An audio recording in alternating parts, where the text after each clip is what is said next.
Isang malutong na sampal ang pumunit sa marangyang katahimikan ng La Vistancia Restaurant. Parang huminto ang oras. Ang mahinang tugtog ng piano ay biglang natigil. Ang mahihinang usapan sa bawat lamesa ay napalitan ng isang kolektibong paghinga. Nakatayo sa gitna ng lahat si Clarissa Montenegro, ang kilalang socialite at fiancé ng bilyonaryong si Harrison Cole. Umuusok ang kanyang mga mata sa galit habang nakatingin sa dalagitang waiter na si Lina, na ngayon ay humahagulgol habang sapo ang namumulang pisngi. Pero hindi kay Clarissa o kay Lina nakatingin si Naomi. Ang kanyang mga mata ay nakapako sa sahig na gawa sa marmol. Ngunit ang nakikita ng kanyang isip ay ibang sahig, ibang mukha, at ibang sampal mula sa isang masakit na nakaraan. Naramdaman niya ang panginginig ng kanyang mga kamay. Ang hangin ay tila naging mabigat sa kanyang dibdib. Hindi. Hindi na muli. Ang isang salita ay umalingaw-ngaw sa kanyang isipan. Isang pangakong binuo niya mula sa abo ng kanyang durog na pagkatao 5 taon na ang nakalilipas. Ilang minuto lang ang nakalipas. Ang tanging problema ni Naomi ay ang kumikirot niyang talampakan at ang panlalambot ng kanyang mga tuhod. Pangalawang trabaho na niya ito para sa araw na yon. Sa umaga, isa siyang cleaner sa isang maliit na opisina. Sa gabi, isa siyang waitress dito sa La Vistancia. 2 trabaho, araw-araw, linggo-linggo. Ang tanging nagpapalakas sa kanya ay ang imahe ng kanyang 6 na taong gulang na anak, si Leo, na mahimbing na natutulog kapag umaalis siya sa umaga at tulog pa rin kapag umuwi siya sa gabi. Para kay Leo ang lahat ng ito, ang pagod, ang puyat, ang mga ngiting pilit sa harap ng mayayamang customer na minsan ay hindi man lang siya tinitingnan sa mata. Napatingin siya sa magarbong mag-asawa sa VIP table, sina Harrison Cole at Clarissa Montenegro. Si Harrison ay tahimik lang. Ang gwapo nitong mukha ay walang emosyon. Tila malalim ang iniisip. Si Clarissa naman ay kanina pa walang tigil sa pagreklamo. Masyadong malamig ang soup, masyadong luma ang disenyo ng baso. Pinilit ni Naomi na ngumiti habang naglalakad siya pabalik sa kusina. Dala-dala ang isang tray ng mga pinagkainan. Napansin niya si Lina, ang pinakabagong waiter sa restaurant. Halatang kinakabahan ito habang papalapit sa VIP table. Dala ang isang bote ng mamahaling red wine. Sir Harrison, Ma'am Clarissa, your wine po? Narinig ni Naomi na sabi ni Lina. Nanginginig ang boses. At doon nangyari ang hindi inaasahan. Natapilok si Lina sa paa ng sarili niyang sapatos. Sa isang iglap, ang pulang alak ay tumapon. Nag-iwan ng malaking mantsa sa puting-puting bestida ni Clarissa. Ano ba? Sigaw ni Clarissa, patayong tumayo. Tingnan mo ang ginawa mo. Boba, tanga. Sorry po, ma'am. Sorry po talaga.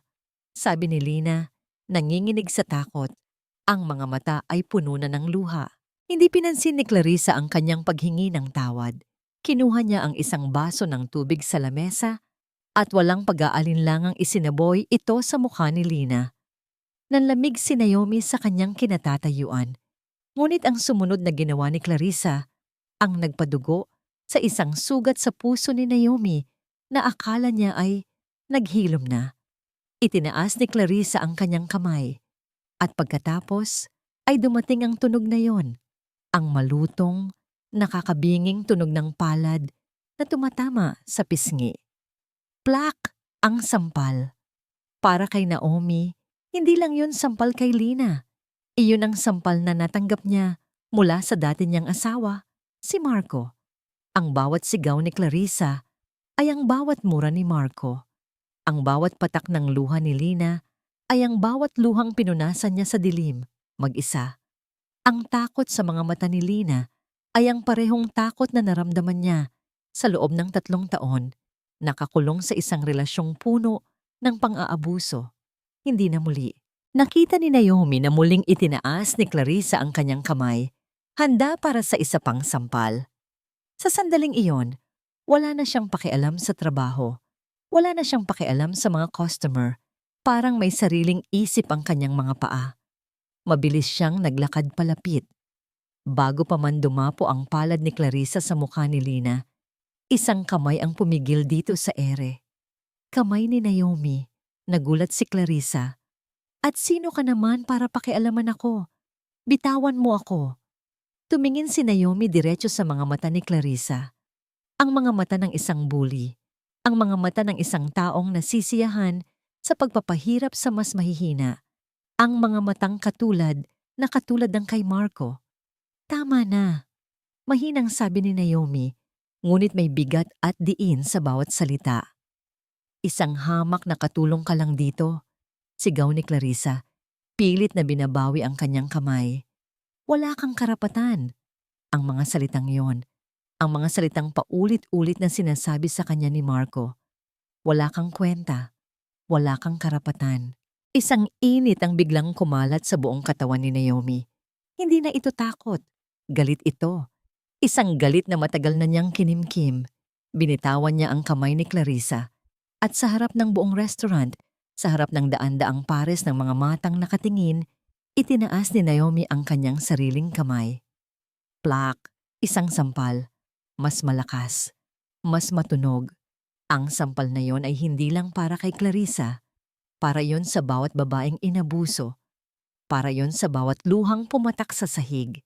Para yon sa batang Naomi na walang lakas ng loob na lumaban noon. Napatigil si Clarissa, hindi makapaniwala. Hawak ang sarili niyang pisngi. Ang katahimikan sa restaurant ay mas matindi pa kaysa kanina. Kung may nahulog na karayom, siguradong maririnig ito ng lahat. Sa gitna ng katahimikang yon, dahan-dahang itinaas ni Naomi ang kanyang tingin. Nilagpasan niya ang gulat na mukha ni Clarissa. Nilagpasan niya ang takot sa mga mata ni Lina. Ang kanyang mga mata ay dumapo at nanatili sa lalaking kanina patahimik sa lamesa. Harrison Cole. Sa unang pagkakataon, tinitigan siya nito. Walang galit sa mga mata nito. Walang paghuhusga. Tanging isang matinding pagkagulat. At isang bagay pa na hindi niya mabasa. Isang bagay na tila kumikilala sa ginawa niya. Ang kanilang mga mata ay nagtagpo at nag-usap sa loob ng ilang segundo na parang isang walang hanggan. Ang spell ay nabasag ng isang malakas na boses ang sumigaw. Naomi! Ang manager ng restaurant, si Mr. Reyes, ay tumatakbo palapit. Ang mukha ay namumutla sa takot at galit. Naomi! Sa opisina ko! Ngayon din! Napayuko si Naomi. Naramdaman niya ang unti-unting pagbalik ng lamig sa kanyang katawan. Nawala ang tapang, nawala ang galit. Ang natira ay ang malamig na katotohanan. Mawawalan siya ng trabaho. At kapag nawalan siya ng trabaho, hindi niya alam kung paano na niya bubuhayin si Leo. Hindi kumurap si Harrison Cole. Ang kanyang mga mata ay nakatutok sa babaeng nagngangalang Naomi. Nakita niya ang bawat detalye. Ang bahagyang panginginig ng mga kamay nito matapos sampalin si Clarissa. Ang tapang sa mga mata nito na unti-unting napapalitan ng takot nang marinig ang sigaw ng manager. Ang tapang at ang takot. Dalawang bagay na sabay niyang nakita sa mukha nito. Para sa karamihan, ang nangyari ay isang iskandalo. Isang hamak na waitress na nanampal sa isang kilalang socialite. Ngunit para kay Harrison, iba ang kanyang nakita. Nakita niya ang isang taong pagod na sa pang-aapi.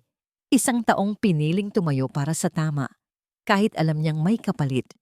Isang imahe ang biglang sumulpot sa kanyang isipan, ang kanyang nakababatang kapatid na si Elise. Naalala niya ang mga huling buwan nito, ang takot sa mga mata, ang panginginig ng boses habang sinasabi sa kanya na wala na siyang lakas.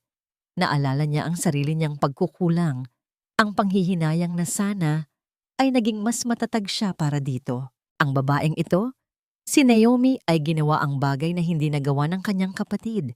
Lumaban ito. Harrison, nakita mo ba yon? Ang matinis na boses ni Clarissa ang pumutol sa kanyang malalim na pag-iisip. That bitch! That low-life bitch slapped me. Ipatatanggal ko siya sa trabaho. Ipapademanda ko siya. Dahan-dahang ibinaling ni Harrison ang kanyang tingin kay Clarissa. Ang mukha nito ay puno ng galit, ang pisngi ay namumula. Ngunit walang bakas ng pagsisisi sa ginawa nito kay Lina kanina. Sa isang iglap, tila isang salamin ang nabasag sa harap ni Harrison. Ang babaeng pakakasalan niya. Ang babaeng magiging katuwang niya sa buhay. Ito ba talaga siya? Isang taong malupit sa mga walang kalaban-laban? Isang malamig na tinig ang lumabas sa kanyang bibig, sapat lang para marinig nilang dalawa. We're done, Clarissa. Napatigil si Clarissa. What? Anong sinasabi mo? Dahil ba sa babaeng iyon? Hindi, sagot ni Harrison. Ang kanyang mga mata ay walang emosyon. Dahil sa'yo. Tumayo siya mula sa upuan, inaayos ang kanyang mamahaling suit. Hindi na niya muling tiningnan si Clarissa. Naglakad siya papalabas ng restaurant, iniwan ang gulo, ang mga bulong-bulungan, at ang kanyang fiancé na hindi makapaniwala. Pagpasok niya sa kanyang kotse, ang katahimikan ay tila nakakabingi. Ipinikit niya ang kanyang mga mata. Muling bumalik ang imahe ni Naomi. At muli, sumunod ang imahe ni Elise. Kung may isang tao lang sanang lumaban para sa'yo, Elise, kung ikaw lang sana ay naging kasing tapang niya. Isang sakit ang muling kumirot sa kanyang dibdib. Isang sakit na 5 taon na niyang dinadala. Kinuha niya ang kanyang cellphone at tinawagan ang kanyang pinagkakatiwalaang assistant, si Arthur. Arthur, sabi niya, seryoso ang boses. May ipapahanap ako sa'yo. Isang waitress sa La Vistancia. Pangalan niya ay Naomi. Gusto kong malaman ang lahat tungkol sa kanya. Everything. Masusunod po, Sir Harrison, sagot ni Arthur sa kabilang linya. Pagkababa ng tawag, pinaandar na niya ang sasakyan, ngunit hindi siya umuwi. May kung anong naguudyok sa kanya na bumalik. Samantala, sa isang mansion sa Forbes Park, nagwawala si Clarissa. Ibinato niya ang isang vase sa pader at ito ay nabasag sa libu-libong piraso. Hindi maaari. Hindi niya ako pwedeng iwan. Hindi ngayon. Sigaw niya, ang luha at galit ay magkahalo sa kanyang mukha. Tinawagan niya ang kanyang ama. Dad, Harrison broke up with me. Ano?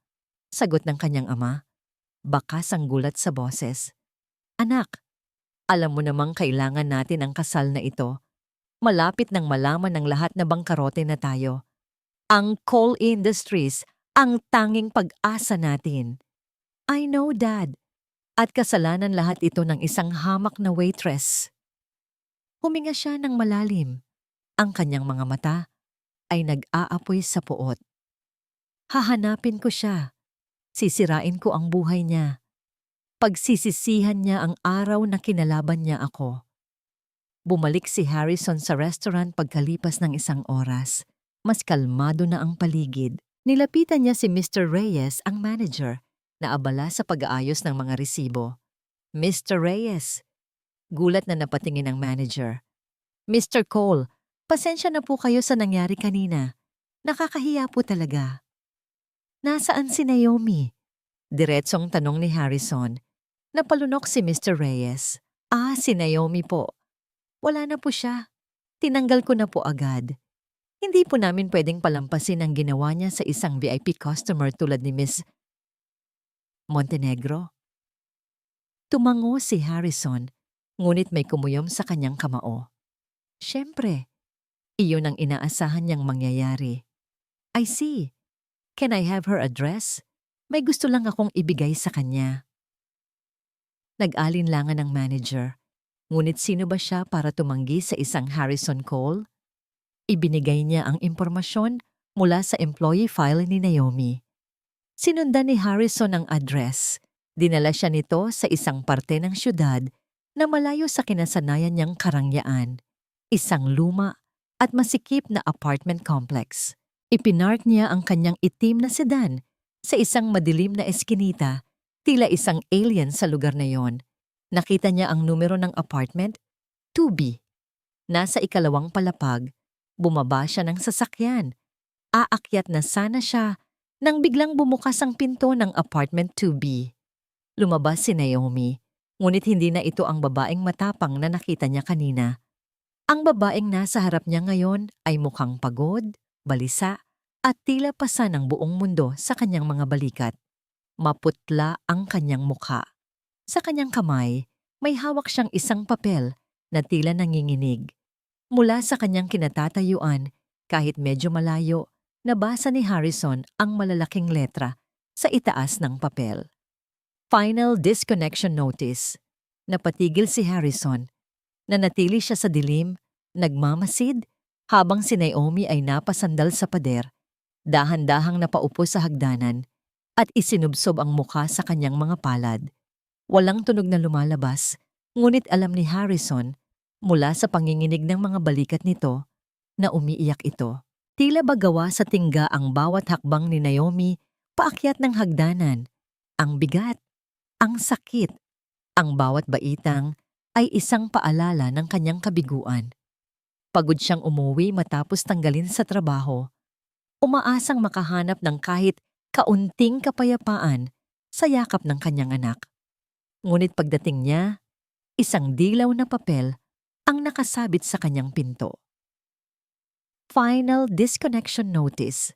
Ang kuryente. Puputulan na sila. 1 linggo na lang daw.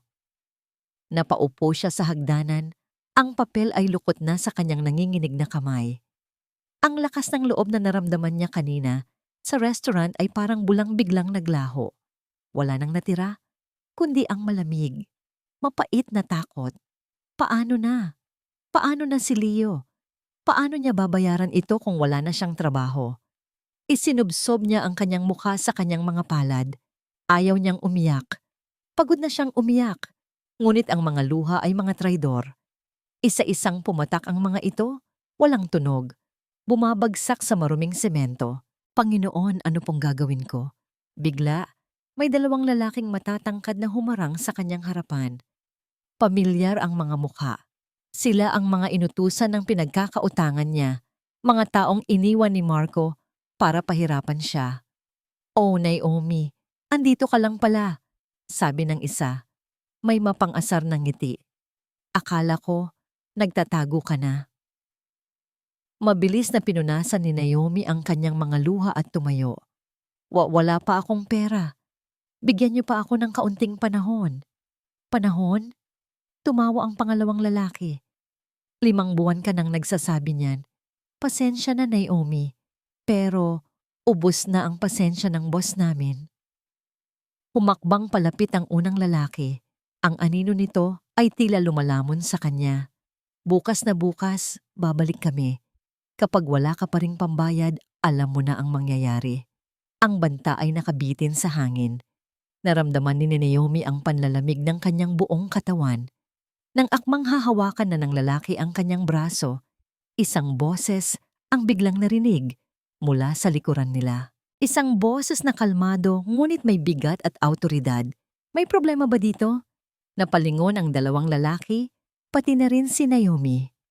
Mula sa dilim ng eskinita, isang matangkad na anino ang lumabas at tumayo sa ilalim ng mahinang ilaw ng poste. Nakapormal itong kasuotan. Ang mamahaling suit ay tila hindi bagay sa lugar na yon. Ngunit hindi ang damit niya ang nakakuha ng pansin ng lahat, kundi ang presensya niya. Ang paraan ng kanyang pagtayo, ang talas ng kanyang tingin. Si Harrison Cole. Nanlaki ang mga mata ni Naomi. Anong ginagawa niya dito? Paano niya nalaman kung saan siya nakatira? "Sino ka?" tanong ng isa sa mga lalaking naniningil. Tila hindi na tinag. "Huwag kang makialam dito. Usapan namin to ng babaeng to." Hindi sumagot si Harrison. Naglakad lang siya palapit, ang bawat hakbang ay dahan-dahan at may layunin. Tumigil siya sa pagitan ni Naomi at ng 2 lalaki. Kahit hindi siya nagsasalita, ang kanyang presensya ay tila isang pader na hindi kayang gibain. "Umalis na kayo," mahinang sabi ni Harrison. Ang boses ay hindi nagbabanta, ngunit isang utos. Nagkatinginan ang 2 lalaki at pagkatapos ay tumawa. "At bakit naman kami susunod sa'yo? Sino ka ba sa akala mo? Itinaas ni Harrison ang kanyang cellphone at sa screen ay nakita nila ang kanilang mga mukha. Kuha mula sa isang video. Ang pangalan ko ay Harrison Cole, sabi niya. Ang boses ay mas bumaba at mas naging seryoso. At ang video na ito, kasama ang report ng pananakot niyo sa isang babae, ay isang tawag ko lang sa abogado ko para mapunta sa pulis. Kaya uulitin ko, umalis na kayo. Biglang nagbago ang anyo ng dalawang lalaki. Ang tapang nila ay agad na nawala nang marinig ang pangalan. Kilala nila kung sino si Harrison Cole. Ang pagiging arogante ay napalitan ng takot. "Papasensya na po, sir," sabi ng isa. Nauutal? Hindi na po mauulit. Nagmamadali silang tumalikod at halos magkandara pa sa pag-alis. Naglaho sa dilim. Naiwan ang isang nakakabinging katahimikan. Si Naomi ay nakatayo lang doon, nakatingin kay Harrison, hindi alam ang sasabihin. Puno ng tanong ang kanyang isipan. "Okay ka lang?" tanong ni Harrison. Ang boses niya ay mas malumanay na ngayon. Tumango lang si Naomi, hindi pa rin makapagsalita. "Halika," sabi ni Harrison, tumingin sa paligid. "May malapit bang coffee shop dito? Mag-usap tayo." Dinala siya ni Naomi sa isang maliit na karinderya sa kanto. Umupo sila sa isang plastik na mesa. Ang amoy ng kape at sinangag ay pumuno sa hangin. Ang layo nito sa La Vistancia, pero sa unang pagkakataon ngayong gabi, nakaramdam si Naomi ng kaunting kaligtasan. Bakit po kayo nandito? Tadrehin dito, sir?" Sa wakas ay nagawa niyang itanong. "Nalaman kong tinanggal ka sa trabaho," diretsong sagot ni Harrison habang iniaabot sa kanya ang isang tasa ng kape. Napayuko si Naomi, nahihiya. "Kasalanan ko po." "Hindi," mabilis na sagot ni Harrison. "Ang ginawa mo kanina, kailangan ng pambihirang tapang para gawin iyon. Hinangaan kita dahil doon." Nagangat ng tingin si Naomi, naguguluhan. Hinangaan siya? Pero hindi patas na ikaw ang magbayad para sa katapangan mo? Pagpapatuloy ni Harrison. "Kaya nandito ako para mag-alok sa iyo ng trabaho." Nabilaukan si Naomi sa kanyang kape. "Pipo? Trabaho?" "Sa kumpanya ko, Cole Industries, bilang isang administrative assistant sa isa sa mga department. Ang sahod ay higit sa doble ng kinikita mo sa dalawang trabaho mo." Natahimik si Naomi. Administrative assistant? Ni hindi nga siya nakatapos ng kolehiyo at doble ang sahod. Masyadong maganda para maging totoo. Bakit? Bakit po ninyo ito ginagawa?" Tanong niya. Ang pagdududa ay malinaw sa kanyang boses. "Hindi po ako kwalipikado." "Hayaan mo akong magdesisyon yan," sabi ni Harrison. "Nakita ko kung paano ka kumilos sa ilalim ng pressure. Nakita ko ang integridad mo. Iyon ang mga bagay na hindi natututunan sa eskwelahan. Iyon ang mas mahalaga para sa akin." Napatingin si Naomi sa labas ng bintana. Ang mga sasakyan ay dumadaan. Ang buhay ay nagpapatuloy. Naisip niya si Leo na natutulog sa kanilang maliit na apartment. Naisip niya ang dilaw na papel na nakasabit sa kanyang pinto. Naisip niya ang dalawang lalaking bumalik bukas. Desperado na siya. Ngunit natatakot din siya. Isang lalaking mayaman at makapangyarihan. Ganito rin nagsimula ang lahat kay Marco. Mabait sa simula. Mapagbigay. Hanggang sa unti-unti nitong ipinakita ang tunay na kulay. "May kapalit po ba ito?" Mahinang tanong niya. Ang tanong ay puno ng bigat ng kanyang nakaraan. Tumingin si Harrison diretso sa kanyang mga mata. Ang kanyang tingin ay seryoso at walang bahid ng anumang masamang intensyon. "Ang tanging kapalit na hinihiling ko ay gawin mo ang iyong trabaho ng mahusay," sabi niya. Wala nang iba. Nag-isip si Naomi. Ang kanyang puso ay nagtatalo. Ang takot laban sa pangangailangan. Ang pride laban sa kaligtasan ng kanyang anak. Sa huli, iisang bagay lang ang nanalo. Ang pagmamahal ang pagmamahal niya para kay Leo. Huminga siya ng malalim. Sige po, sir, sabi niya. Ang boses ay nanginginig pa rin, ngunit may bagong determinasyon. Tinatanggap ko po. Isang bahagyang ngiti ang sumilay sa mga labi ni Harrison. Isang ngiting hindi umabot sa kanyang mga mata, ngunit sapat na para mabawasan ang tensyon sa pagitan nila. Habang naglalakad, pabalik si Naomi sa kanyang apartment. Mag-isa, hindi niya maiwasang isipin. Ang isang sampal ay nag-alis sa kanya ng trabaho, at ang parehong sampal na yon ay nagbigay sa kanya ng panibagong pagkakataon. Hindi niya alam kung ano ang naghihintay sa kanya. Ngunit sa unang pagkakataon, sa loob ng mahabang panahon, isang maliit na sinag ng pag-asa ang nagsimulang tumubo sa kanyang pagod na puso. Samantala, sa isang madilim na opisina sa kabilang bahagi ng syudad, isang pribadong investigador ang nagabot ng isang brown envelope kay Clarissa Montenegro. Binuksan niya ito. Sa loob ay mga litrato at dokumento tungkol kay Naomi. Habang binabasa niya ang mga papel, isang pangalan ang nakakuha ng kanyang atensyon. Isang pangalan mula sa nakaraan ni Naomi.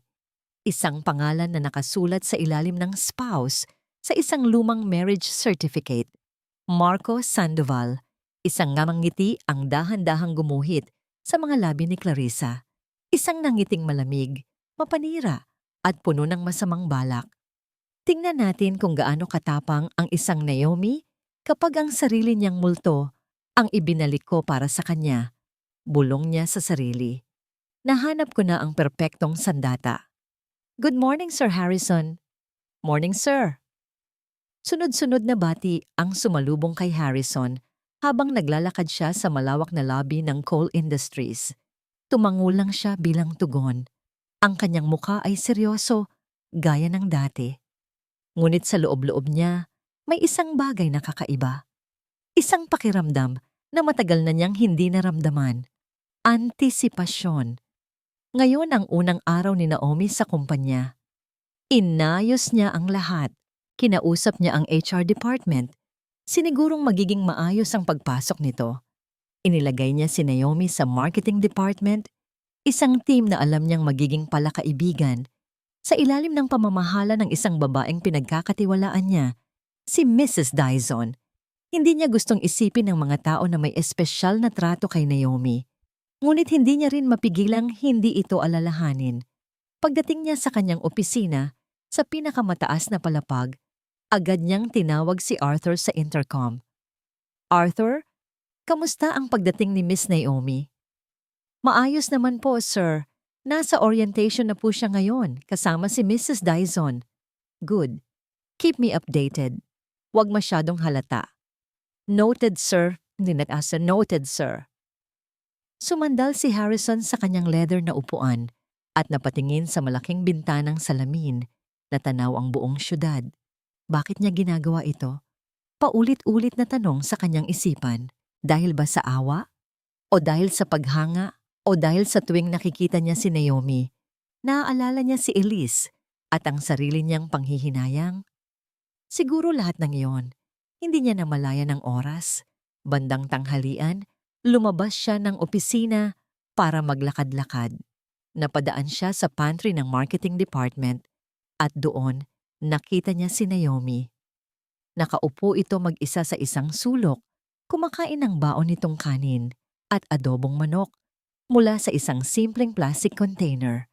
Ang ilang mga empleyado sa kabilang lamesa ay nagbubulungan habang pasulyap-sulyap sa kanya. Malinaw na siya ang pinag-uusapan, ang bagong empleyado na galing sa wala. Nakaramdam ng inis si Harrison. Akmang lalapitan niya ang mga ito para sawayin nang biglang lumapit si Mrs. Dyson kay Naomi. Naomi, Hija, huwag mo silang pansinin. Narinig niyang sabi nito. Ganyan lang talaga sa simula. Ipakita mo na lang sa gawa. Ngumiti si Naomi. Isang nangiting pagod ngunit totoo. Okay lang po, ma'am. Sanay na po ako. Ang mga salitang iyon ay tumama kay Harrison. Sanay na po ako. Gaano karaming paghuhusga na kaya ang pinagdaanan ng babaeng ito? Sa sumunod na mga araw, sinikap ni Harrison na maghanap ng mga dahilan para makita si Naomi. Minsan, magpapatawag siya ng biglaang meeting sa marketing department. Minsan, dadaan siya sa desk nito para magtanong ng isang bagay na hindi naman talaga mahalaga. Nakikita niya kung paano ito magtrabaho. Masipag, mabilis matuto, at higit sa lahat, mabait sa lahat. Kahit sa mga taong alam niyang pinag-uusapan siya patalikod. Isang hapon, nakikita niya si Naomi na nag-aayos ng mga gamit para umuwi. Naomi, tawag niya. Nagulat itong lumingon. Sir Harrison, uuwi ka na? Tanong niya. Medyo naasiwa sa sarili. Bakit ba niya ito tinatanong? Opo, sir. Susunduin ko pa po ang anak ko sa daycare. Anak, oo nga pala. Si Leo. Isang ideya ang biglang pumasok sa isip ni Harrison. Kung okay lang sa'yo, pwede ba kitang makilala? Ang anak mo? Natigilan si Naomi. Po? Bakit po? Gusto ko lang siguraduhin na okay kayo. Palusot ni Harrison. Responsibilidad ko na ngayon ang kapakanan mo bilang empleyado ko. Kahit nag-aalinlangan, pumayag si Naomi. Pumunta sila sa isang maliit na daycare center malapit sa apartment ni Naomi. Pagpasok nila, isang batang lalaki na may bilugang mga mata at masayang ngiti ang tumakbo papalapit. Mama! Yumuko si Naomi at niyakap ng mahigpit ang anak. Ang lahat ng pagod sa kanyang muka ay biglang nawala, napalitan ng purong pagmamahal. Napangiti si Harrison habang pinapanood sila. Leo anak, ito si Sir Harrison. Siya ang boss ni Mama. Pakilala ni Naomi. Mahiyaing nagtago si Leo sa likod ng kanyang ina. Sumisilip lang kay Harrison. Yumuko si Harrison para maging kapantay ng bata. Hi Leo, I'm Harrison. Sabi ni Mama, anghel ka daw po. Mahinang sabi ni Leo. Nagulat si Harrison at napatingin kay Naomi na ngayon ay namumula ang mukha. Leo! Saway nito sa anak. Tumawa si Harrison. Isang tunay na tawa. Isang tunog na kahit siya ay nagulat na marinig mula sa sarili. Sa sumunod na weekend, dinala ni Harrison sina Naomi at Leo sa isang parke. Bumili siya ng ice cream. Naglaro sila ng habulan. Itinulak niya si Leo sa duyan. Sa loob ng ilang oras na yon, hindi siya si Harrison Cole, ang CEO. Siya lang ay si Harrison, isang kaibigan. Habang pauwi na sila, nakatulog si Leo sa likod ng kotse. Salamat po dito, sir. Sabi ni Naomi, nakatingin sa labas ng bintana. Matagal nang hindi naging ganito kasaya si Leo. Ako rin, mahinang sagot ni Harrison. Matagal na rin akong hindi naging ganito. Nagkaroon ng komportableng katahimikan sa pagitan nila. Isang katahimikan na puno ng mga hindi sinasabing salita. Biglang tumunog ang cellphone ni Harrison. Si Arthur. Sir, may report po ako. Sabi ni Arthur. Seryoso ang boses. Ang Montenegro Corp. Bumagsak po ng husto ang stocks nila ngayong linggo. May mga balita na malapit na silang mag-file ng bankruptcy. Napakunot ang noon ni Harrison. Kaya pala desperado si Clarissa sa kasal. I see. Keep monitoring them. Pagkababa ng tawag, napansin niyang nakatingin sa kanya si Naomi. May problema po ba? Umiling si Harrison. Wala.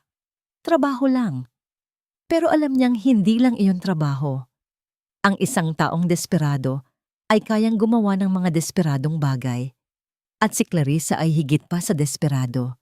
Nang ihatid niya si Naomi sa apartment nito, at bago ito bumaba, pinigilan niya ito. Naomi, sabi niya, mag-iingat ka. Naguguluhang tumingin ito sa kanya. Hindi na nagpaliwanag si Harrison. Isang tingin lang ang ibinigay niya, umaasang maiintindihan nito. Pag-uwi ni Naomi, habang pinapatulog si Leo, naramdaman niya ang kakaibang init sa kanyang dibdib. Ang kabaitan ni Harrison. Ang pag-aalala nito, nagsisimula siyang masanay at iyon ang kinatatakutan niya. Nang mahimbing na si Leo, kinuha niya ang kanyang cellphone para tingnan kung may mensahe mula sa daycare. Ngunit isang mensahe mula sa isang hindi kilalang numero ang nakakuha ng kanyang pansin. Binuksan niya ito. Dalawang bagay lang ang laman. Isang lumang litrato. Siya at si Marco noong araw ng kasal nila, nakangiti. At isang maikling text message. Akala mo ba makakatakas ka sa akin, Naomi? Biglang nanlamig ang buong katawan ni Naomi. Ang init na naramdaman niya kanina ay biglang napalitan ng yelo. Ang multo ng kanyang nakaraan, ang multong akala niya ay tuluyan ng naglaho, ay nagpaparamdam na naman. Ang bawat pagtunog ng kanyang cellphone ay nagdudulot ng kaba sa dibdib ni Naomi. Ang bawat pag-vibrate nito sa kanyang bulsa ay nagpapadala ng kuryente ng takot sa kanyang buong katawan. Ilang araw na ang nakalipas mula nang matanggap niya ang mensaheng yon. Sinubukan niyang baliwalain. Sinubukan niyang isipin na baka maling numero lang. Ngunit sa kaibuturan ng kanyang puso, alam niya, nagbalik na si Marco. Dahil dito, ang bagong pag-asa na naramdaman niya sa coal industries ay unti-unting nababahiran ng luma at pamilyar na takot. Pinilit niyang maging normal sa trabaho. Ngumingiti siya kay Mrs. Dyson. Nakikipag-usap siya sa kanyang mga katrabaho. Ngumingiti siya kay Harrison, ngunit ang mga ngiti niya ay hindi na umaabot sa kanyang mga mata. Isang gabi, habang naglalakad siya pauwi mula sa sakayan ng jeep, naramdaman niyang may sumusunod sa kanya. Binilisan niya ang kanyang lakad, ang kanyang puso ay dumadagundong sa kanyang dibdib. Nang malapit na siya sa eskinita ng kanyang apartment, isang anino ang humarang sa kanyang daraanan. Naomi, mahal ko. Ang boses na yon, ang boses na gumigising sa kanya sa gitna ng gabi mula sa mga bangungot. Napahinto siya. Tila napako sa kanyang kinatatayuan. Dahan-dahan itong lumabas mula sa dilim. Si Marco, medyo payat. Mas magulo ang buhok, ngunit ang mapang-asar na ngiti sa kanyang mga labi ay parehong-pareho pa rin. Mukhang gumanda ang buhay mo, sabi nito. Tinitingnan siya mula ulo hanggang paa. Bagong damit. Bagong trabaho daw sa isang malaking kumpanya. Anong kailangan mo, Marco? Mariing tanong ni Naomi, pinipilit na huwag ipakita ang takot sa kanyang boses. Ikaw, sabi nito, humahakbang palapit. At syempre, ang anak natin. Pero sa ngayon, pera muna. Nabalitaan kong malaki ang sweldo mo. Wala akong pera, mabilis niyang sagot. Ang utang na iniwan mo ang binabayaran ko. Tumawa si Marco. Huwag mo akong lokohin na Naomi. Nakita ko kayo ng bago mong boss, iyong si Harrison Cole. Mukhang galante. Sigurado akong hindi niya hahayaan na maghirap ang paborito niyang empleyado. Nanlamig si Naomi. Paano niya nalaman ang tungkol kay Harrison? Layuan mo kami, Marco. Sabi niya, nanginginig ang boses. Layuan mo si Harrison. Simple lang ang gusto ko, sabi ni Marco. Ang kanyang ngiti ay nawala. Napalitan ng isang malamig na tingin. Bigyan mo ako ng pera at hindi ako magpapakita sa boss mo. Hindi ko ikukwento sa kanya kung anong klaseng babae ka talaga. Ang mga salitang yon ay parang sampal. Walang nagawa si Naomi kundi ibigay ang laman ng kanyang pitaka. Hindi ito kalakihan, ngunit sapat na para umalis si Marco. Sa ngayon, babalik ako, sabi nito bago maglaho sa dilim. Pag-uwi ni Naomi, isinandal niya ang kanyang likod sa pinto at dahan-dahang napaupo sa sahig. Niyakap niya ang kanyang mga tuhod at doon, sa dilim, tahimik siyang umiyak. Kinabukasan, sa trabaho, napansin ni Harrison ang pagbabago sa kanya. May problema ba, Naomi? Tanong nito nang madaanan siya sa kanyang desk. You look pale. Wala po, sir. Kulang lang po siguro sa tulog. Pagsisinungaling niya, iniiwasan ang tingin nito. Hindi kumbinsido si Harrison. Isang hapon, nakita niya ang isang maliit na pasa sa braso ni Naomi. Napilit nitong tinatakpan ng manggas ng kanyang damit. Saan galing yan? Tanong ni Harrison. Ang boses ay biglang naging seryoso. Ito po ba? Sabi ni Naomi, pilit na tumatawa. Wala po ito. Naipit lang po sa pinto ng jeep. Hindi na nagtanong si Harrison, ngunit ang pag-aalala sa kanyang mga mata ay mas lalong lumalim.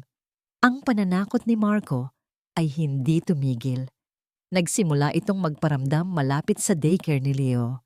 Isang araw, nakita ni Naomi si Marco sa kabilang kalsada, nakatingin sa playground kung saan naglalaro ang kanyang anak. Iyon na ang huli. Napuno na si Naomi. Hinarap niya si Marco. "Huwag mong idamay ang anak ko dito," galit niyang sabi. "Anak natin." Pagtatama ni Marco, hinawakan ng mahigpit ang braso ni Naomi. Iyon ang nag-iwan ng pasa. "Kung ayaw mong madamay siya, gawin mo ang sinasabi ko." Gabi-gabi, binabangungot si Naomi, mga alaala ng sigaw, ng mga nabasag na gamit, ng sakit, mga alaala ng pagmamakaawa niya. Ayaw niyang malaman ni Harrison ang lahat ng ito. Nahihiya siya. Nahihiya siya sa nakaraan niya, sa pagiging biktima niya, sa pagiging asawa ng isang tulad ni Marco. Samantala, sa isang mamahaling hotel, nagkita sina Clarissa at Marco. "Mukhang nag-e-enjoy ka sa trabaho mo," sabi ni Clarissa. Iniaabot ang isang sobrang puno ng pera. Madali lang lokohin si Naomi. Mayabang na sabi ni Marco. "Takot pa rin sa'kin yon. Konting pananakot lang, bibigay na." "Good," sabi ni Clarissa. May malamig na ngiti. "Pero kulang pa yan. Yan. Gusto ko ng mas malaki. Gusto kong makita siya ni Harrison na kasama mo. Gusto kong isipin ni Harrison na niloloko lang siya ni Naomi, na kayong dalawa ay magkasabwat." "Magkano?" tanong ni Marco. Ang mga mata ay kumikinang sa kasakiman. "Higit pa sa kaya mong gastusin," sagot ni Clarissa. Isang gabi, pag-uwi ni Naomi, pagod mula sa trabaho at sa emosyonal na pasanin, naramdaman niya ang kakaibang takot. Tila mas madilim ang pasilyo, mas tahimik. Pagdating niya sa kanyang pinto, napansin niyang bahagyang nakaawang ito. Hindi niya ito iniwang bukas. Dahan-dahan niyang itinulak ang pinto. Nanlamig ang kanyang dugo sa nakita. Doon, sa loob ng kanyang maliit na sala, sa sofa, kung saan dapat ay naglalaro si Leo, kung hindi lang niya inihatid sa kanyang kumayre para doon muna matulog, nakaupo si Marco. Nakangiti ito sa kanya. Tila ba siya ang may-ari ng bahay. "Welcome home, mahal ko," sabi nito. "Umuwi na ako." May mali. Ilang araw nang nararamdaman ni Harrison ang bigat sa hangin sa tuwing malapit si Naomi. Ang mga ngiti nito ay pilit. Ang mga mata nito ay laging tila may tinatanaw sa malayo. Ang pasa sa braso nito, na sinabi niyang galing sa pagkaipit sa pinto, ay hindi niya pinaniwalaan. Ang babaeng matapang na nakilala niya sa La Vistancia ay unti-unting naglalaho, napapalitan ng isang aninong puno ng takot. At galit si Harrison sa kung ano man ang dahilan ni John. Kinaumagahan, pagdating niya sa opisina, dumiretso sa kanya si Arthur dala ang isang folder. "Sir, ito na po ang pinapahanap ninyo," sabi nito. Inilapag ang folder sa mesa ni Harrison. "Ano to?" "Pinahanap ko po ng background check ang pangalang Marco Sandoval base sa mga posibleng koneksyon kay Naomi." Binuksan ni Harrison ang folder. Ang unang pahina ay isang marriage certificate. Naomi Reyes at Marco Sandoval. Kasal sila. Isang kirot ang bigla niyang naramdaman. Hindi niya alam kung bakit. Ipinagpatuloy niya ang pagbabasa. May ilang mga police report para sa mga maliliit na kaso ng panloloko at pambubugbog. At sa dulo ng report, current status unemployed. Walang trabaho. Biglang nag-ugnay ang lahat sa isip ni Harrison. Ang biglaang pagbabago ni Naomi. Ang takot sa mga mata nito. Ang mga pasa. At ngayon ito. Bumalik ang dating asawa at nangingikil ito ng pera. Isang malamig na galit ang gumapang sa kanyang sistema. Buong araw hindi mapakali si Harrison. Gusto niyang kausapin si Naomi, tanungin kung bakit hindi ito nagsasabi sa kanya. Ngunit ayaw niya itong pangunahan. Hihintayin niyang si Naomi mismo ang lumapit. Pero lumipas ang maghapon at wala siyang narinig mula dito. Nang mag-aalas 6 na ng gabi, hindi na siya nakatiis. Tinawagan niya ang cellphone ni Naomi, ngunit hindi ito sumasagot. Tinawagan niya ang desk phone nito, walang sumasagot. Isang hindi maipaliwanag na kaba ang gumambala sa kanya. Mabilis siyang bumaba mula sa kanyang opisina, halos takbuhin ang pasilyo patungo sa marketing department. Walang tao sa desk ni Naomi. Naka-off na ang computer nito. Lumabas siya ng building at nagtungo sa parking lot. Baka nandoon lang ito. Ang parking lot ay halos wala ng tao at unti-unti nang nilalamon ng dilim. Habang naglalakad siya, isang tunog ang nakakuha ng kanyang pansin. Isang tunog ng pagpipiglas at isang pamilyar na boses na nagsusumamo. "Marco, tama na. Bitawan mo ako." Sinundan ni Harrison ang boses. At doon, sa isang madilim na sulok sa pagitan ng dalawang sasakyan, nakita niya sila. Nakita niya si Marco na pilit na isinisiksik si Naomi sa pinto ng kotse nito. Isang kamay ni Marco ang mahigpit na nakahawak sa braso ni Naomi habang ang isa ay nakatakip sa bibig nito. Puno ng luha at takot ang mga mata ni Naomi. Sa sandaling iyon, isang pulang galit ang bumulag kay Harrison. Ang imahe ni Elise, takot at walang magawa, ay muling sumagi sa kanyang isipan. Hindi na muli. Hindi na siya nag-isip. Isang malakas na sigaw ang kumawala sa kanyang lalamunan. "Hoy!" Napalingon si Marco. Gulat. Ang pagkagulat na yon ay sapat na para makabawi ng lakas si Naomi at itulak ito palayo. Sinamantala ni Harrison ang pagkakataon. Sa ilang mabilis na hakbang, narating niya ang kinaroroonan nila. Bago pa man makakilos si Marco, isang malakas na suntok mula kay Harrison ang dumapos sa panga nito. Tumalsik si Marco sa lakas ng suntok, bumagsak sa semento. Agad na nilapitan ni Harrison si Naomi, hinawakan ito sa balikat. "Naomi, okay ka lang? Sinaktan ka ba niya?" Tanong niya. Ang boses ay puno ng pag-aalala at nag-aapoy pa ring galit. Umiling lang si Naomi, nanginginig pa rin sa takot at gulat, hindi makapagsalita. Mula sa sahig, umungol si Marco habang dahan-dahang bumabangon, hawak ang masakit na panga. May dugo sa gilid ng kanyang labi. "Sino ka ba para mangialam?" Sigaw ni Marco, ang mga matay puno ng pagbabanta. "Asawa ko to. Wala kang pakialam sa amin. Hindi na ako asawa mo." Sigaw pabalik ni Naomi. Sa wakas ay nakahanap ng boses. Hinarap muli ni Harrison si Marco. Ang galit niya ay hindi pa humuhupa. Hinawakan niya si Marco sa kwelyo ng marumi nitong t-shirt at itinaas ito. Isinandal sa pader ng isang kotse. "Makinig ka," sabi ni Harrison. Ang boses ay mababa at puno ng panganib. "Huwag na huwag ka nang lalapit pa sa kanya o sa anak niya. Naintindihan mo?"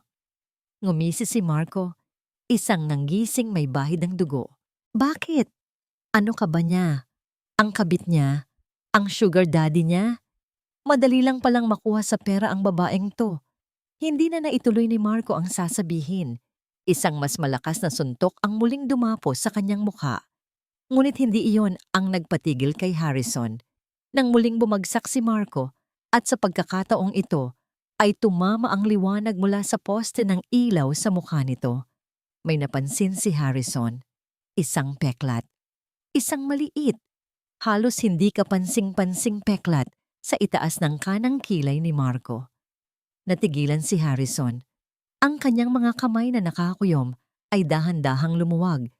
Ang galit sa kanyang mga mata ay napalitan ng isang bagay na mas malalim, mas madilim, pagkalito, at isang dahan-dahang gumagapang na kilabot. Ang peklat na iyon. May isang lumang litrato na nakatago sa isang kahon sa kanyang aparador. Isang litratong tanging ebidensya ng lalaking nanloko at sumira sa buhay ng kanyang kapatid na si Elise. Ang kalidad ng litrato ay malabo. Kuha mula sa isang lumang cellphone, ngunit may isang detalyeng malinaw na naaalala ni Harrison. Ang peklat sa itaas ng kanang kilay. Anong Anong buong pangalan mo? Tanong ni Harrison. Ang boses niya ay halos isang buluong. Naguguluhang tumingin si Marco, na ngayon ay mas takot na sa kakaibang pagbabago sa kilos ni Harrison kaysa sa mga suntok nito. Marco? Sandoval. Sandoval. Hindi. Ang lalaking nanloko kay Elise ay gumamit ng ibang apelyido. Angelo Cruz. Iyon ang pangalang ibinigay nito. Iyon ang pangalang nakasulat sa mga liham na iniwan ni Elise. Baka nagkakamali lang ako, sabi ni Harrison sa sarili. Hindi maaari. Ngunit ang duda ay nakatanim na. Hinila niyang muli patayo si Marco, ngunit sa pagkakataong ito, mas malapit. Tinitigan niya ng mabuti ang mukha nito, ang hugis ng panga, ang anyo ng mga mata, ang nangisi, ang lahat ay tumutugma sa malabong imahe sa kanyang isipan. May kilala ka bang Angelo Cruz? Tanong ni Harrison.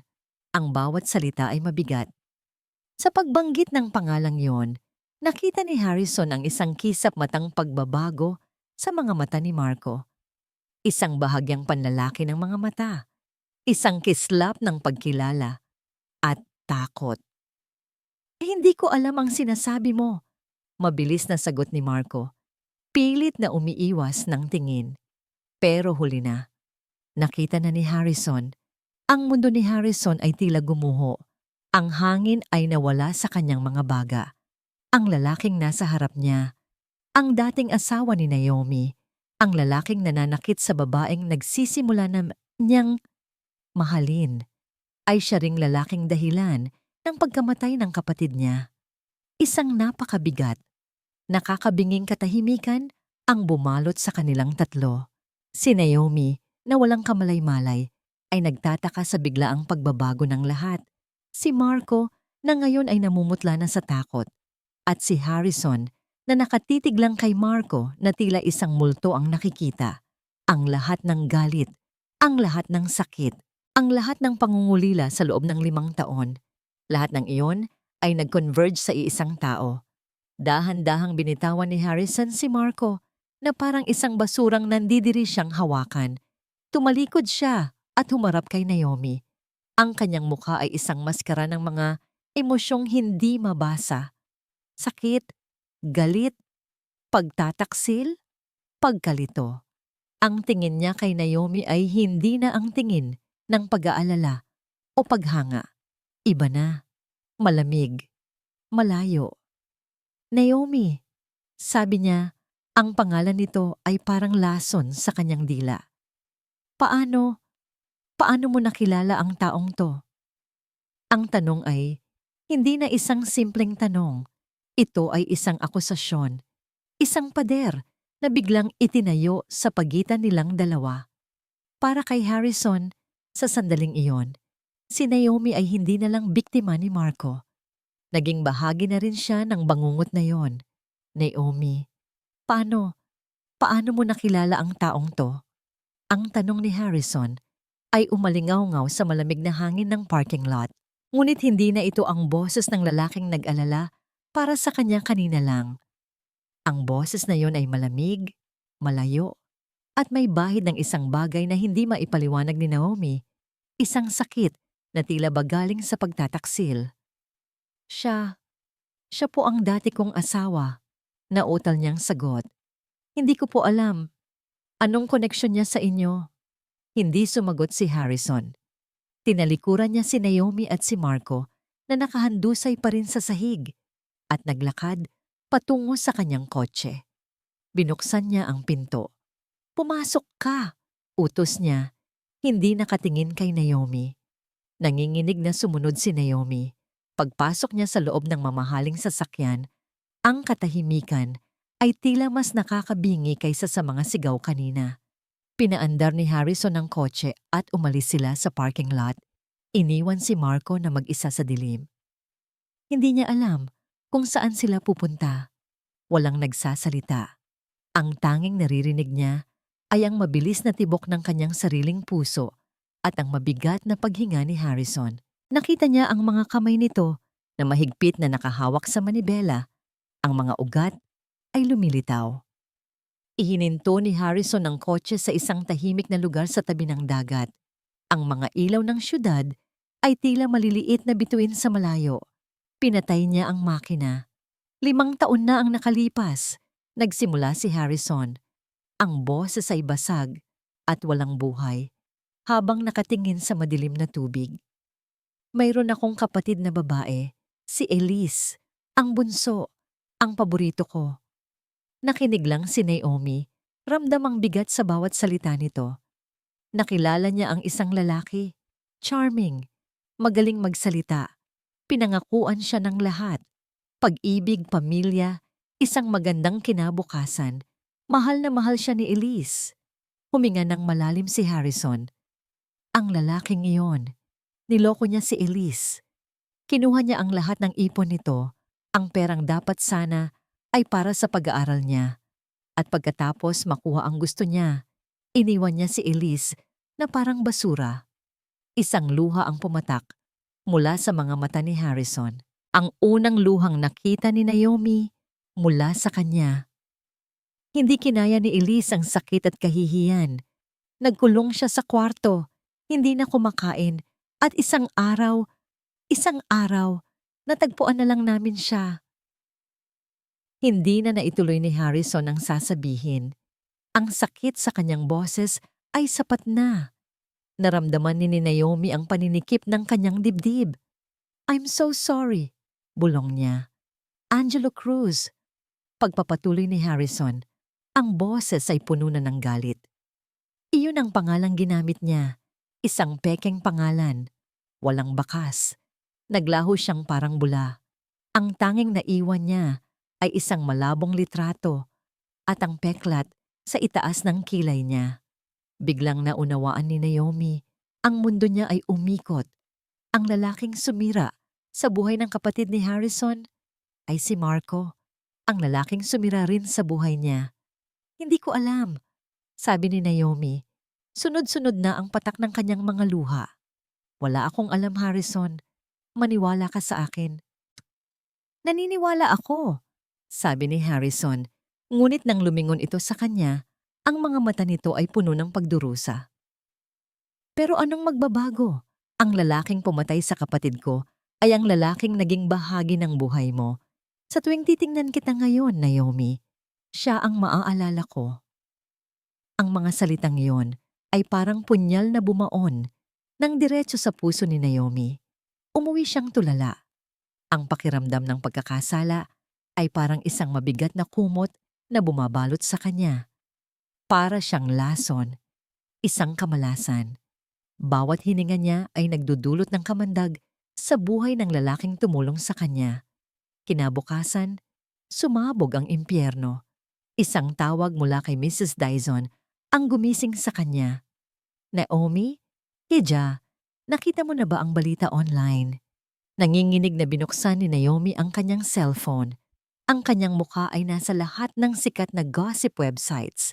May mga litrato niya kasama si Marco. Mga litratong kuha sa labas ng daycare sa eskinita na pinagmukhang nagkikita sila ng palihim at masaya. May mga litratong kuha sa parking lot kagabi na pinutol para magmukhang nag-aaway sila ni Harrison dahil kay Marco. Ang mga headline ay brutal. "Gold Diggers Double Play." Ang waitress na niloko ang bilyonaryo at ang kanyang kriminal na ex-husband. "Harrison Cole biktima ng isang masalimuot na scam?" Ang mga komento ay mas masahol pa. Tinawag siyang basura, ahas desperada. Nanghihinang napaupo si Naomi sa sahig. Ito ang gawa ni Clarissa. Sigurado siya. Ginamit nito si Marco hindi lang para saktan siya, kundi para sirain siya ng buo. Tumunog ang kanyang cellphone. Isang hindi pamilyar na numero. Sinagot niya. "Hello, Naomi Sandoval."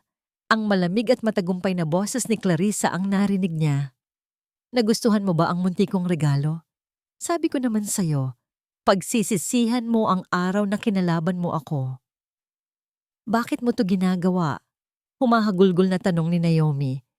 "Dahil kinuha mo ang dapat ay sa akin," sigaw ni Clarissa.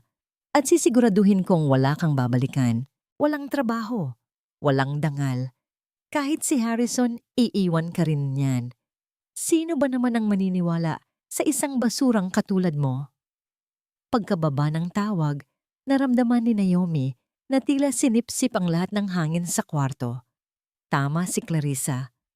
Sino nga ba ang maniniwala sa kanya? Isa pang tawag ang dumating. Si Harrison.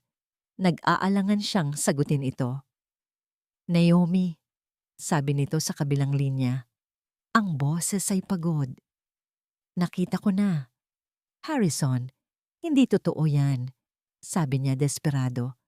Paka na lang yan ni Clarissa. Alam ko, sagot ni Harrison na ikinagulat ni Naomi. Alam kong kaya niyang gawin to, pero hindi yan ang problema, Naomi. Tumawag ang nanay ko, ang buong board ng kumpanya. They want you out. Sinasabi nilang sinisira mo ang pangalan ng pamilya at ng coal industries. Natahimik si Naomi. Ito na, ang katapusan. Hindi ko sila masisisi, sabi niya. Ang boses ay halos isang bulong na lang. Tama sila. Naomi, salamat sa lahat, Harrison. Pinutol niya ang sasabihin nito. Salamat sa pagtitiwala, sa pagtulong sa akin at kay Leo. Pero hanggang dito na lang to. Hindi ko kayang hilahin ka pababa kasama ko sa putikang ito. Masyado kang mabuti para doon. Huwag mong gawin to, sabi ni Harrison. May pakiusap sa boses. Kaya nating ayusin to. Pero paano? Paano nila aayusin ang isang sugat na kasing lalim ng sa kanya? Paano nila lalabanan ang isang multo na nag-uugnay sa kanilang dalawa sa isang trahedya? Hindi na maayos to, sabi niya. At isang huling luha ang pumatak sa screen ng kanyang cellphone. Paalam, Harrison. Ibinaba niya ang tawag bago pa man ito makasagot. Sa gabing iyon, hindi natulog si Naomi. Inayos niya ang kanilang mga gamit sa dalawang malaking bag. Kinuha niya ang lahat ng natitira niyang ipon, ang perang bigay ni Harrison na hindi pa niya nagagalaw. Tumingin siya sa paligid ng maliit na apartment, ang lugar na naging saksi sa kanyang pag-ahon at muling pagbagsak. Pinagmasdan niya ang natutulog na si Leo, ang anghel sa kanyang buhay. Niyakap niya ito ng mahigpit. Patawarin sana siya ng kanyang anak sa gagawin niya. Kumuha siya ng isang pirasong papel at isang panulat. Ang kanyang kamay ay nanginginig habang nagsusulat. Harrison, salamat. Iyon lang ang masasabi ko. Patawad kung ang pagpasok ko sa buhay mo ay nagdulot lang ng gulo. Patawad kung ang nakaraan ko ay sumira sa hinaharap mo. Hindi ako hihingi ng tawad sa pagsampal ko kay Clarissa dahil iyon ang tama. Pero hihingi ako ng tawad dahil sa pagpayag kong pumasok ka sa magulo kong mundo. Sana ay hindi mo na lang ako nakilala. Hahanapin namin ni Leo ang aming sariling kapayapaan, malayo dito. At sana, mahanap mo rin ang sayo. Huwag mo na kaming hanapin. Naomi, itinupin niya ang sulat at ipinatong sa ibabaw ng kanyang unan. Sa kadiliman ng gabi, dahan-dahan niyang ginising si Leo. Anak, aalis tayo, bulong niya. Saan po tayo pupunta, Mama? Tanong ni Leo, nagkukusot pa ng mata. Hinaplos ni Naomi ang pisngi ng anak, pinipigilan ang sariling humagulgol. Sa isang lugar kung saan pwede tayong magsimula ulit. Dala ang dalawang bag at hawak ng mahigpit ang kamay ni Leo. Tahimik na lumabas ng apartment si Naomi. Sumakay sila sa unang bus na paalis ng syudad. Walang tiyak na destinasyon. Habang papalayo ang bus, tinitingnan ni Naomi ang mga ilaw ng syudad na unti-unting lumiliit sa bintana hanggang sa naging maliliit na tuldok na lang. Ang bawat tuldok na yon ay isang paalala ng buhay na iniwan niya. Ang pagkakataong sinayang niya, ng lalaking minahal niya at sinaktan. Sa puntong yon, pakiramdam ni Naomi na wala na ang lahat. Isang basag na baso ng whiskey ang tanging palamuti sa ibabaw ng mamahaling mahogany desk ni Harrison. Sa labas, ang syudad ay nagsisimula ng magising, ngunit para kay Harrison, gabi pa rin. Hindi siya umuwi, hindi siya natulog. Ang katahimikan ng kanyang opisina ay binasag ng huling pag-uusap nila ni Naomi. Ang bawat salita nito ay paulit-ulit na tumatakbo sa kanyang isipan. Hindi ko kayang hilahin ka pababa kasama ko. Paalam, Harrison. Hinilamos niya ang kanyang mukha. Ramdam ang pagod at frustrasyon. Noong una, hinayaan niyang lamunin siya ng galit at sakit. Ang koneksyon ni Naomi kay Marco ay parang isang pagtataksil sa alaala ni Elise. Ngunit habang lumilipas ang mga oras, habang nilalasap niya ang pait ng posibleng pagkawala ni Naomi, isang realisasyon ang unti-unting lumilinaw. Hindi si Naomi ang kalaban. Si Naomi ay biktima rin, tulad ni Elise. Ang pagkakaiba lang, si Naomi ay lumaban. At ngayon, dahil sa koneksyon nito sa kanya, muli itong napahamak. Hindi niya hahayaang mangyari iyon. Hindi na muli. Hindi na siya tatayo lang sa gilid habang ang isang taong mahalaga sa kanya ay sinisira ng iba. Ang pagkakamaling ginawa niya kay Elise ay hindi na niya uulitin kay Naomi. Kinuha niya ang kanyang cellphone at tinawagan si Arthur. "Sir?" Sagot nito, halatang nag-aalala. "I cancel mo lahat ng appointments ko ngayon." Utos ni Harrison. Ang boses ay puno ng bagong determinasyon. "Gusto kong tipunin mo ang legal team. Kuhanin mo rin ang pinakamagaling na private investigator sa bansa. I want everything on Clarissa Montenegro and Marco Sandoval. Bank records, phone logs, CCTV footage, lahat. I don't care about the cost." "Masusunod po, sir," sagot ni Arthur. At Arthur, dagdag ni Harrison, "Hanapin mo si Naomi. Gamitin mo lahat ng resources natin. Kailangan kong malaman kung nasaan siya." Sa sumunod na 2 araw, ang opisina ni Harrison ay naging isang war room. Ang mga abogado, investigador, at tech experts ay walang tigil sa pagtatrabaho. Mabilis nilang nakuha ang kailangan nila.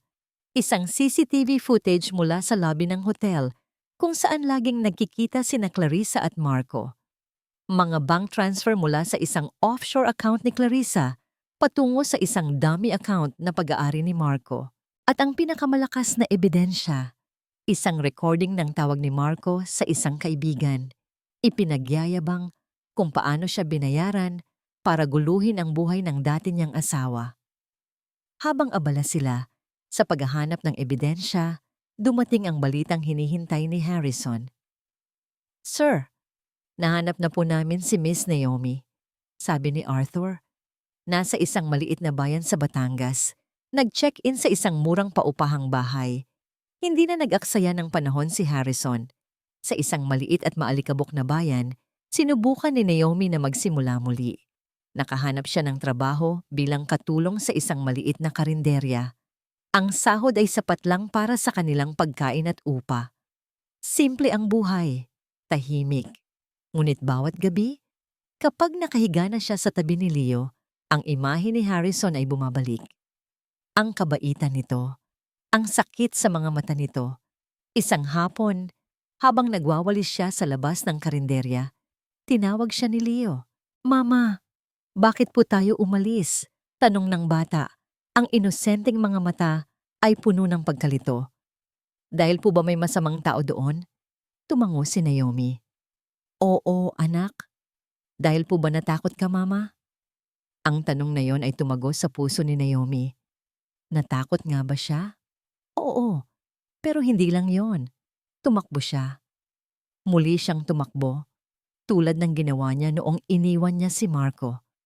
Tiningnan niya ang kanyang anak, ang pinakamahalagang bagay sa kanyang buhay. Karapat-dapat si Leo sa isang inang hindi lang tumatakbo. Karapat-dapat ito sa isang inang lumalaban. Sa sandaling iyon, nagbago ang isang bagay sa loob ni Naomi. Ang pagtakbo ay hindi kapayapaan.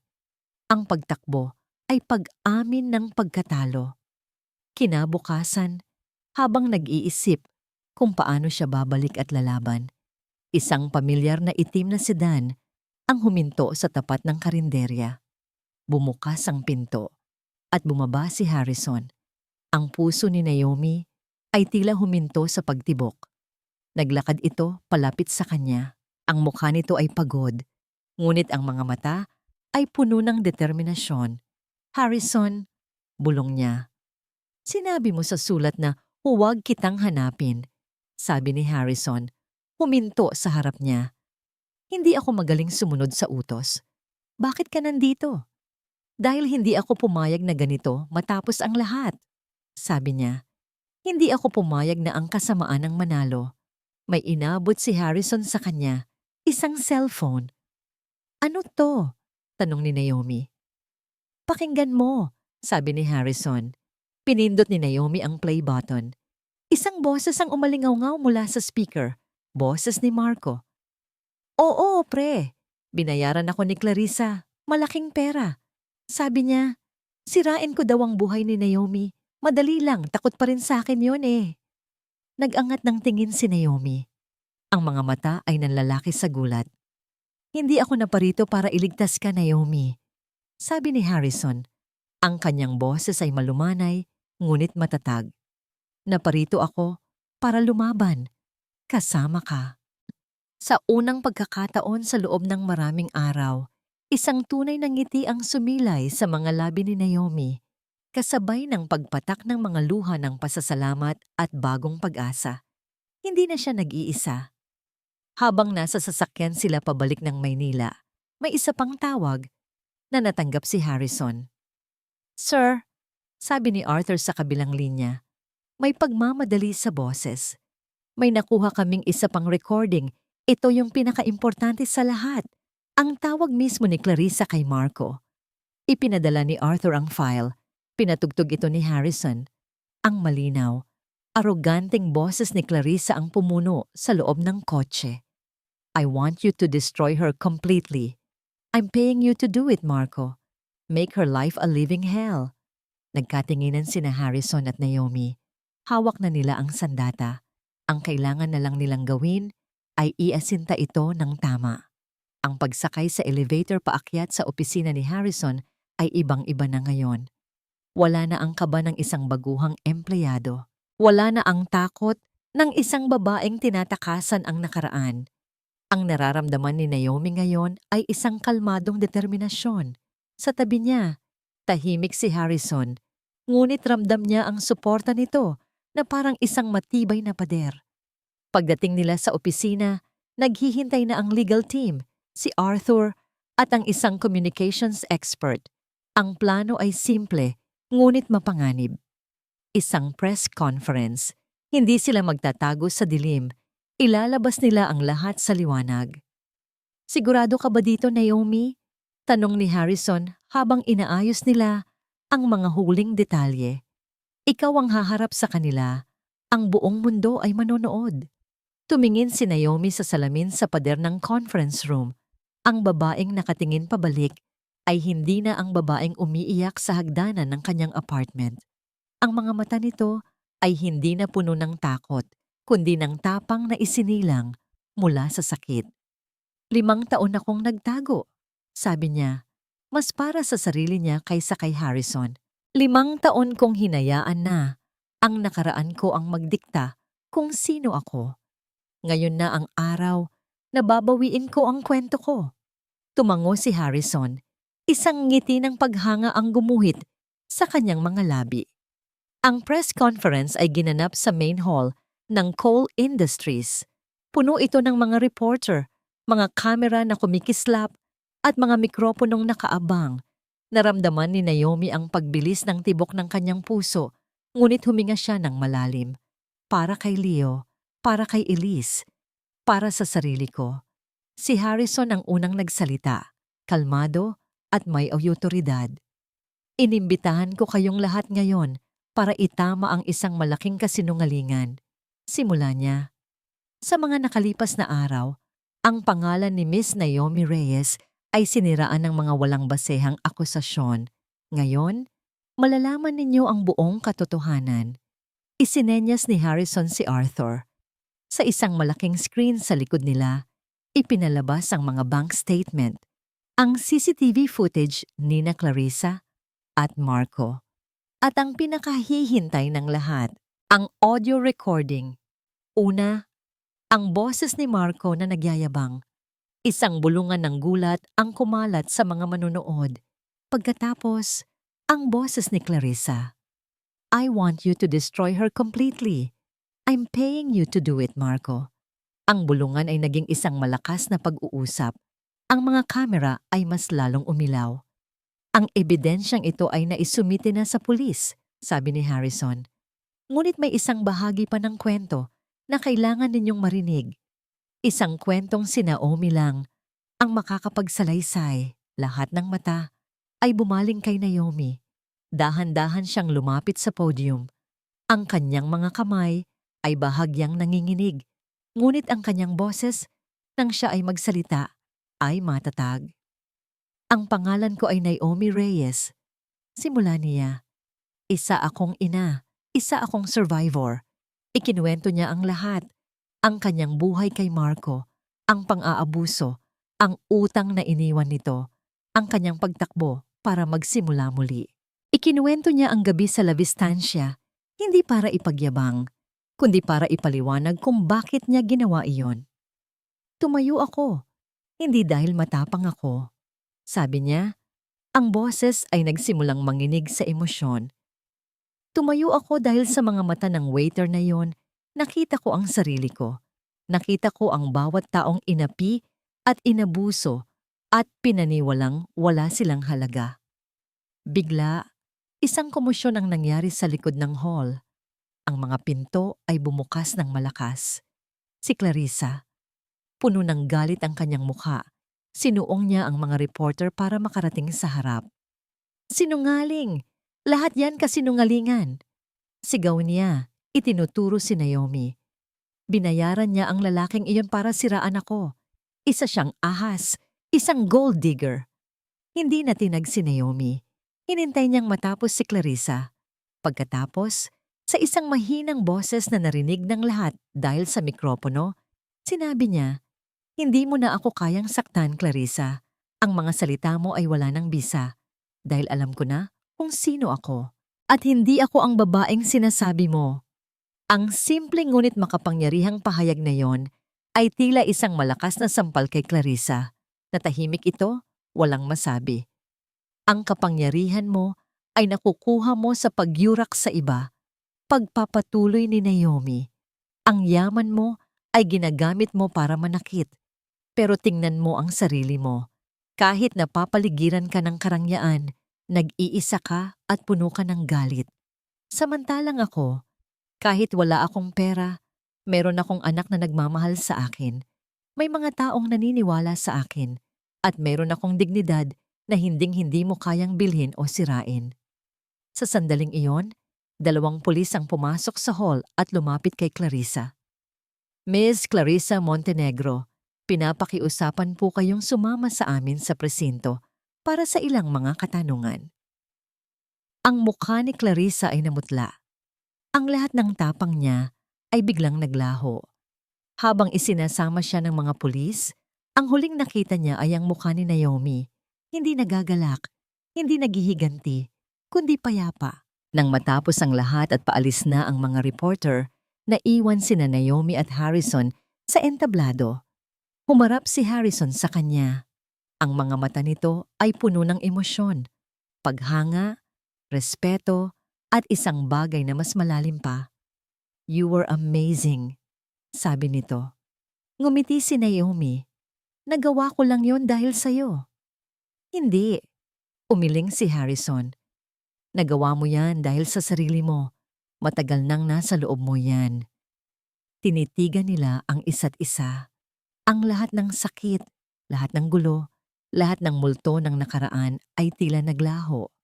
Ang natira na lang ay silang dalawa. Ang kanyang mga mata ay bumaba sa mga labi ni Naomi at pagkatapos ay muling tumingin sa kanyang mga mata na para bang nagtatanong na pa isang bagay na hindi pa niya kayang bigkasin. 6 na buwan ang lumipas. Ang hangin ay tila masariwa. Ang sikat ng araw ay mas maliwanag.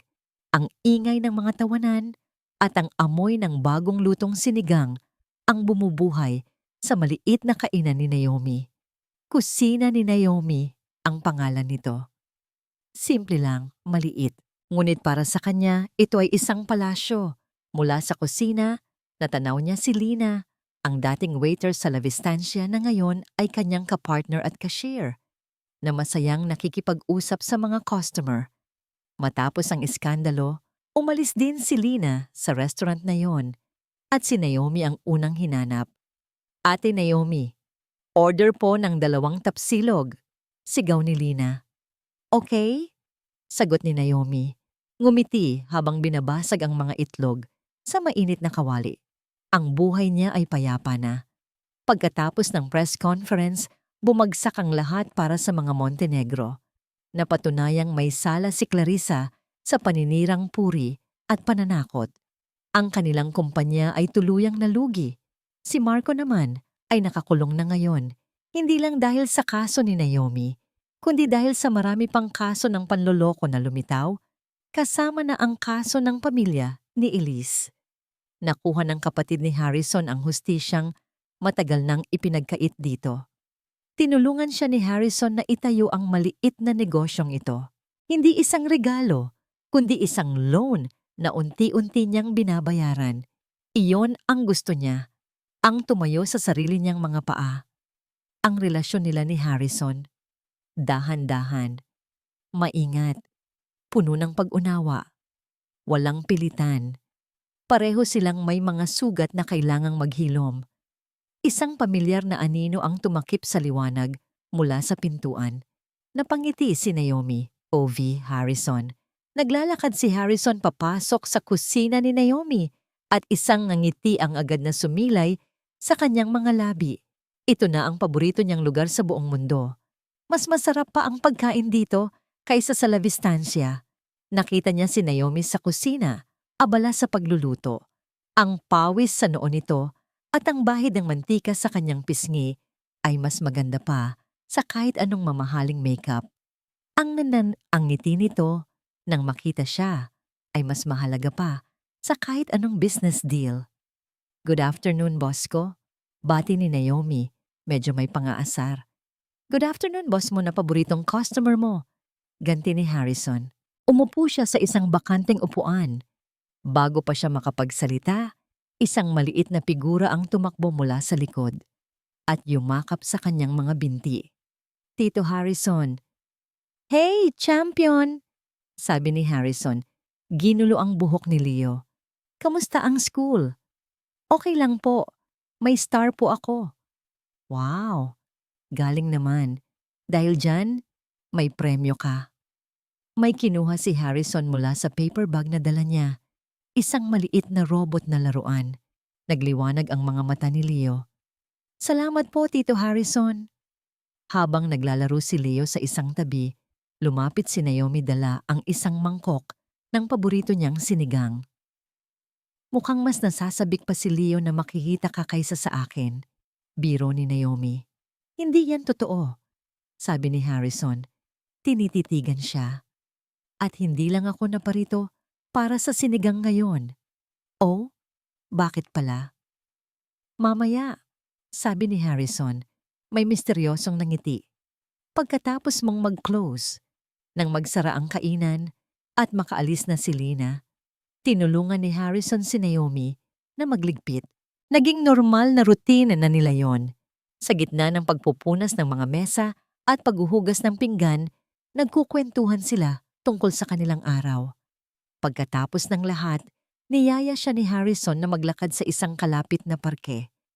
Ang parehong parke kung saan una niyang dinala sila ni Leo.